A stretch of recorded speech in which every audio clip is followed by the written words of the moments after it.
Messieurs Éric Brunet, Laurent Neumann, bonjour. Bonjour Jean-Jacques. Bonjour. L'État devait embaucher des fonctionnaires, ne l'a pas vraiment fait ces derniers mois.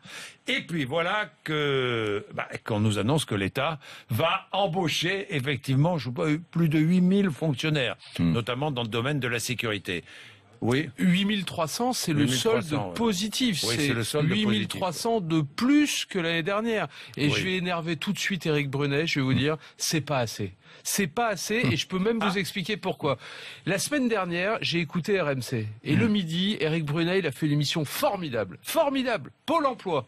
Pôle emploi, avec tout ce qu'a dit la Cour des comptes de terrible. Oui. Il y a une solution au problème de Pôle emploi. Il faudrait engager 20 000 personnes de plus juste pour être au niveau de l'Allemagne et de la Suède où le service public de l'emploi fonctionne bien. Deuxième exemple, il y a pas assez de places dans les prisons. Il manque environ 20 000 places pour accueillir tous les prisonniers. 20 000 places, ça devrait dire embaucher sans doute entre 7 000 et 10 000 gardiens de prison. Je vais prendre dites surveillants parce que sinon vous allez vous faire... pardon. Je vais prendre un troisième et dernier exemple.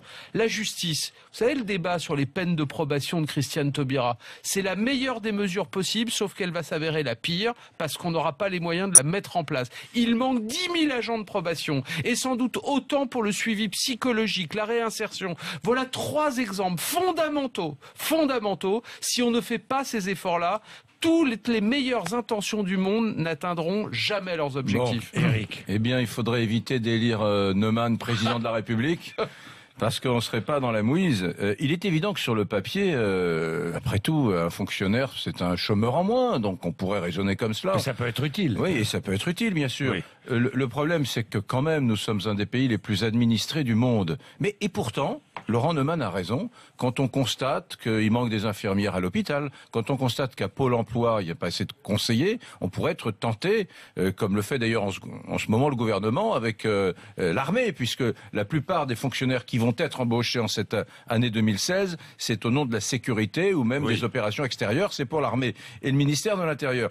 Le problème, c'est que et c'est les 35 heures. C'est les 35 heures, pardon de revenir avec cette vieille rengaine, mais nous sommes suradministrés. Nous avons plus d'agents publics que les autres pays. Quand on regarde nos 3 fonctions publiques, la fonction publique territoriale, hospitalière et d'État, on n'arrive pas à réduire. On se dit depuis des années, la droite, la gauche, on se dit, il faut absolument qu'on limite le nombre de fonctionnaires, et à part la RGPP de Nicolas Sarkozy, on n'y arrive pas. Donc il faut qu'on trouve des solutions. Et la seule solution, ce serait justement décloisonner, mais vraiment, alors vraiment les 35 heures, parce qu'on pourrait, avec des systèmes plus souples... Faire travailler plus, par exemple, les policiers. Bien sûr que oui, faire travailler un peu plus les policiers, en les payant mieux, en les payant beaucoup mieux, faire travailler plus les infirmières dans les hôpitaux. Que les syndicats de policiers soient d'accord. Mais enfin bon. Jean-Jacques, je vais vous dire un truc terrible, qui va me valoir vraiment, on va m'insulter ce matin. Il y a plus d'infirmières dans un hôpital en France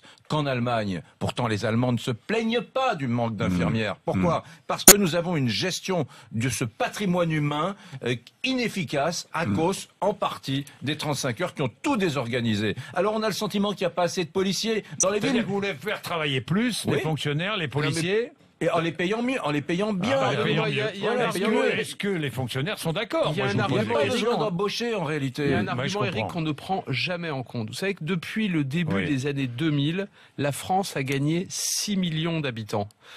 Qu'est-ce que ça a pour conséquence? Ça a pour conséquence qu'il y a plus de travail pour les policiers, plus de travail pour la justice, plus de travail dans les hôpitaux. Si vous regardez, on n'a pas augmenté le nombre de fonctionnaires dans la fonction publique hospitalière. Et pourtant, il y a 6 millions de personnes de plus à soigner.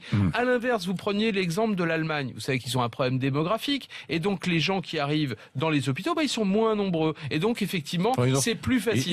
Ils ont fait venir 1 million de migrants cette année. 1 million. C'est sans doute vrai. Ce que je veux dire par là, c'est que la fonction publique, elle a vocation à augmenter en même temps au moins que la population française. Donc quand ce matin, je lis qu'il y a 8300 postes de plus, vous vous souvenez les attentats? Vous vous souvenez ces Parisiens, les 4 millions de Français qui étaient descendus dans la rue et qui applaudissaient les policiers pour le travail réalisé pendant les attentats?